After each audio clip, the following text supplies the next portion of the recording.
everyone, it's Mark from the Iconic Cafe again. Welcome. Today I wanted to talk about dive watches. A subscriber of mine, James W, has asked me to talk about dive watches, so I want to do that today. But for those of you who've not tuned into the Iconic Cafe podcast before, podcast 1, this is number 3, but podcast 1 was essentially setting the scene. My son of 28 was interested to ask me how I've amassed a collection of various things: watches, cars, movie posters, sunglasses, toys. You know, there's an endless list, and so it was interesting to debate. And then podcast 2, I talked a little bit about how I actually think I got into collecting or hoarding stuff. I think it is an illness, and that was largely because of born in the late 50s, had my young years in the sort of late 60s, early 70s. I was influenced definitely by TV and movies, films, particularly the James Bond franchise, where Sean Connery and Rolex Submariners and cars, Aston Martins, and then there was TV shows like The Persuaders or the Ferrari Dinos. Definitely had, I think, a huge influence on me. So here I am now, 41 years later, having worked, etc., and sort of had all sorts of interesting times on collecting. Today we're going to talk about dive watches. Now, watches in general and dive watches are a tool watch or a sports watch. And of course, the most famous name for dive watches would be Rolex, but that is not exclusive. There's Panerai, there's Omega, and of course Omega is now the current sponsor of the Rolex franchise, following the Spectre movie. And in fact, I've got one of the Omega Spectre watches. This is a 300 series Seamaster from the late 50s, which I happened to acquire, which is lovely. And of course, it's lovely to see that they're now reintroducing a number of the Omega sports watches. But for the purpose of this podcast, the dive watch, or the dive watches that I've focused on, have been the Rolex Submariner and the Rolex Sea Dweller. Now, the difference between a Submariner and a Sea Dweller is that a Submariner, invented in the 1950s, 1953, was essentially a leisure dive watch. So if you were swimming underwater or going swimming in the swimming pool, a watch with a 100-metre or 330-foot depth rating was sufficient. And then in the late 60s, the professional divers, and there was a firm called Comex, in conjunction with Rolex, created the Sea Dweller, which was a watch with a helium escape valve, where the watch could go down to depths of 4,000 feet, which were the professionals. But for the purpose of my interest, whether it was a Rolex Submariner or Sea Dweller, it was all about picking a watch that was in my price range, good value, and was something I liked and something that was unusual. I've always thought if you're going to buy something that's rarer rather than mass-produced. And of course, there are thousands and thousands of Rolexes, and I wouldn't profess to know all the differences. But what I wanted to do with the purpose of this podcast is to highlight just some of the unique ones that I've followed and managed to acquire. But the first serious Rolex I bought was a red writing Submariner, and I've got one of those here. It's got red writing, a date. What's interesting is the original Rolex Submariners had no date. They were essentially just a watch for the time and to be able to take underwater. But in the late 60s, 68, 69, they created their first sort of professional watch or executive watch where it had a date on it. And in fact, they subsequently made that watch in gold.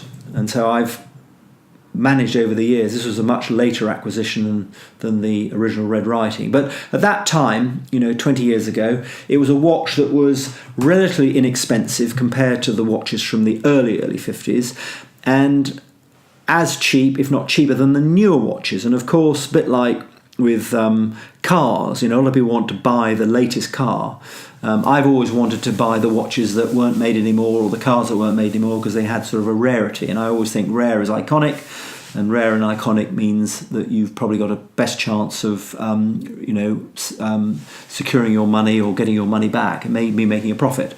But anyway, this watch was my first watch, and something that I've really enjoyed. And from that, it's always about, when you've got one dive watch, you probably want another dive watch. So I wanted to share with you perhaps some of the early Rolexes. This is a 6536, one of the first watches, not the first ever, because the 6204, 6202 in the early 50s, but this was a watch that essentially was their first, I suppose, mass produced, which had a 100 metre, 330 foot depth rating, but no crown guards.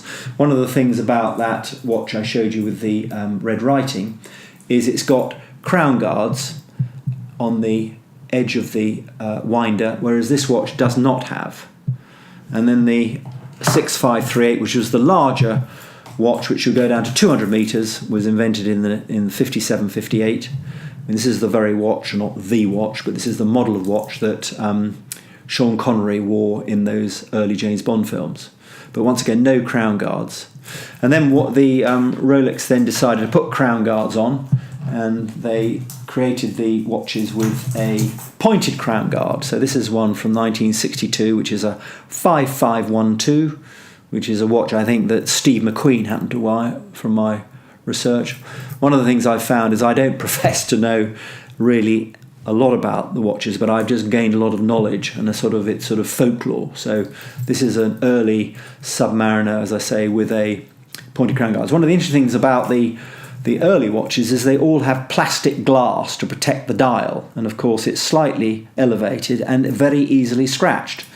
The interesting thing about the more modern watches, which I'll come to, is that they are made of sapphire glass. And one of the watches that I really enjoyed acquiring was what they call a transitional watch. This happens to be a Sea Dweller, and this was from the early 80s, where the watch has got the matte dial, which is the watch without, it hasn't got any of the white gold surrounds on the loom dots. That's the dots at each of the hour markers.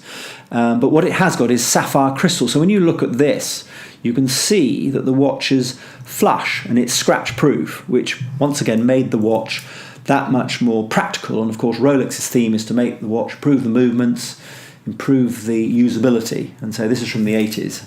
And then I was able to acquire one of the anniversary Submariners. I thought if I could acquire in 2003, 50 years after the Submariner was created, then that would be an amazing thing to do. And in fact, this is one of the first generation which has a flat 4, which I also understand is now become extremely desirable. Interesting now for this year, or 2017, they've brought out the red writing Sea Dweller to sort of commemorate 50 years. And what's lovely is I've had for a number of years the original Sea Dweller from 1967. This has got the plastic glass, and this one has got the sapphire crystal, but you can just see the difference. I think one of the amazing things about Rolex is whatever watch you buy, they really don't seem to have changed since the day they were bought. So when you transfer that to cars, the Porsche 911, invented in 1963-64, is very much the same as it is now in 2018. So I think if you are looking to acquire a Rolex dive watch, there are hundreds and thousands to choose from. And I think for the price of £4,000 to £5,000, you can acquire one. My advice is always, where you can, is to buy one with box and paper. So you've got the provenance, the inner box, the outer box, the guarantee, and ideally if you did have the sales invoice. It's lovely to have a timepiece in a time warp situation. So should you want to trade it in, one of the great things about watch collecting is that you can trade, part exchange, swap, and sort of improve. I started off with many general watches. I sort of used to put £100 aside every year, and then I aspired to own a basic Datejust Rolex. And then in later years I wanted to focus on sports watches, and therefore I ended up trading a volume number of watches to a smaller number of watches. But I think to own a Rolex is a huge step. It doesn't seem to get any cheaper. I remember when I was looking, I think a new Rolex was £2,000, £2,500. Now they're £7,000, I think, new. One of the ways to think about is to go to one of the main dealers who will offer a deposit base where you put 20% down and then you pay 24 or 36 equal instalments. It's a much easier way to acquire a watch. especially if you're working and you've got a little bit of disposable income per month, you can essentially fund the acquisition. It's much more difficult to go into a shop and write a cheque out for however many thousand. So that's something that I know is extremely difficult, particularly in times at the moment where it's extremely difficult to find any disposable income. However, it does seem that there is still an interest in Rolexes, in watches in general. I have great pleasure watching some of the blogs, the forums, and I've joined Instagram, where I'm seeing all sorts of update and communication about Rolexes and other makes, Patek Philippe and Panerais and Omegas, which I find of huge interest. So I'm essentially giving you a perspective from a guy who's, worked 41 years, has now turned a corner in the perhaps latter part of my life, and very interested and keen to share my experiences for the new generation if it's relevant. So please reach out, please send me a message of any sort on any questions, and I look forward to continuing on my iconic cafe theme of recognising and appreciating those things that are iconic. Thank you very much.